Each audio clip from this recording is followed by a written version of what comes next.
بسم اللہ الرحمن الرحیم۔ سال 2024 اپنے اختتام کو پہنچ رہا ہے اور دنیا سال 2025 کی آمد اور استقبال کی تیاریاں کر رہی ہے۔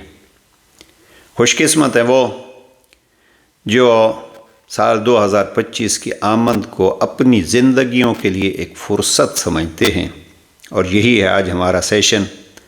امیر المومنین ناج البلاغہ میں فرماتے ہیں الفرصت تمر مر السحاب، یہ فرصت کی گھڑیاں تیز رفتار بادل کی طرح گزر جاتی ہیں، لہٰذا جب یہ فرصت ملے تو کبھی اس کو ضائع نہیں کیجیے، بلکہ اپنی زندگیوں کے لیے اس سے استفادہ کیجیے۔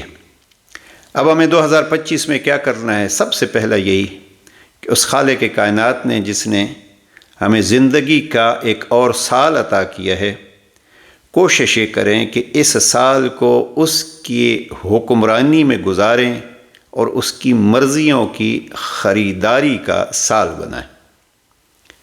اس کی مرضیاں کہاں بکتی ہیں، کہاں ان کا اعلان ہوتا ہے، کیسے پہچان ہو کہ وہ راضی ہے یا نہیں؟ اس کے لیے اس نے ایک دستور العمل بھیجا۔ جناب خاتم الانبیاء جیسے اس محبوب کو زحمتیں دے کے بھیجا، اور جنہوں نے یہاں بھی اذیتیں برداشت کر کے اس کی مرضیوں پر مبنی وہ دستور العمل ہم تک قرآن کی صورت میں پہنچایا۔ قرآن کو دیکھیے، قرآن کو پڑھیے، قرآن کی گہرائی میں اتریے اور دیکھیے وہ کس پہ راضی ہوتا ہے۔ اور بڑا خوب کہا کسی نے، وہ ٹوٹے ہوئے دل کی تسکین سے راضی ہوتا ہے۔ تو پہلا مرحلہ، فرصت ملی ہے تو اس کا شکر ادا کیجیے۔ شکر کا طریقہ یہ ہے کہ اس کی عبادت کیجیے، اس کو راضی کرنے کے ڈھنگ تلاش کیجیے، اور جیسے عرض کیا ہے وہ راضی ہوتا ہے۔ جناب امیر المومنین ناج البلاغہ حکمت نمبر بلکہ خط نمبر 47 میں یہ آخری وصیت کرتے ہیں تو اپنے بیٹوں کو فرماتے ہیں، اللہ اللہ، اے بیٹا حسن و حسین یاد رکھنا، میں نے آپ کے نانا سے سنا تھا صلاح و ذات بینکم، کہ آپ کے درمیان صلح و صفائی اور بہتری یہ عام نماز اور روزے سے بہتر ہے۔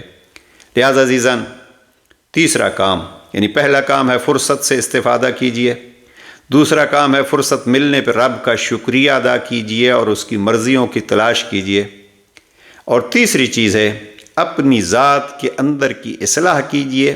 اور اگر آپ کو اپنے ارد گرد کچھ افراد ایسے ملتے ہیں جن کا آپس میں سلوک اچھا نہیں ہے، ناراضگیاں ہیں، یا آپ کے آپس میں کسی اور کے ساتھ ناراضگیاں ہیں، تو ان کو دور کیجیے، جس کے بارے میں علی فرماتے ہیں کہ یہ کام آپ کا عام نماز اور روزے سے بھی افضل ہے۔ ہمارے استاد محترم آیت اللہ العظمیٰ آغا فاضل الانکرانی فرمایا کرتے تھے کہ آپ اپنے واجبات پہ عمل کیجئے اور پھر خلق خدا میں اور اس کی خلق خدا کی خدمت میں لگے رہیے، اور قیامت کے دن کہیے گا ہمیں فاضل نے یہ کہا تھا۔ بڑے اعتماد سے کہتے تھے خدمت خلق۔ تو بہرحال اس زندگی کے فرصت سے استفادہ کیجئے۔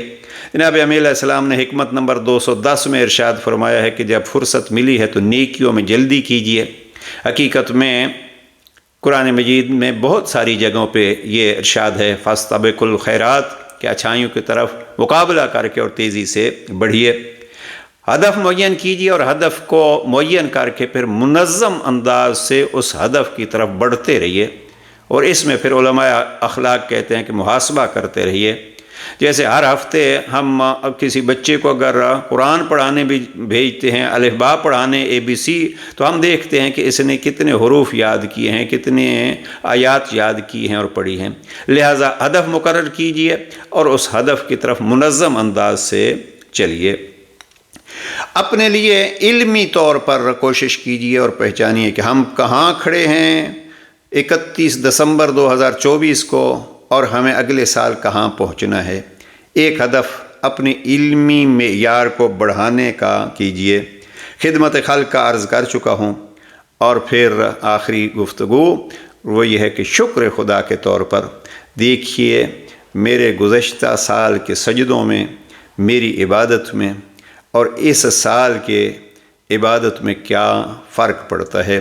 علامہ اقبال کے بقول جوان کوشش کریں آہ سحر کی وہ رونق، وہ تسکین دل اپنے لیے پیدا کریں تاکہ سحر کی آہ ہو اور آپ کے دل کے سکون کا سبب بنے۔ انشاءاللہ اللہ سبحانہ وتعالی آپ کے اس سال کو خیر سے گزارے اور اس کی راہ میں گزارے۔ والسلام علیکم ورحمۃ اللہ۔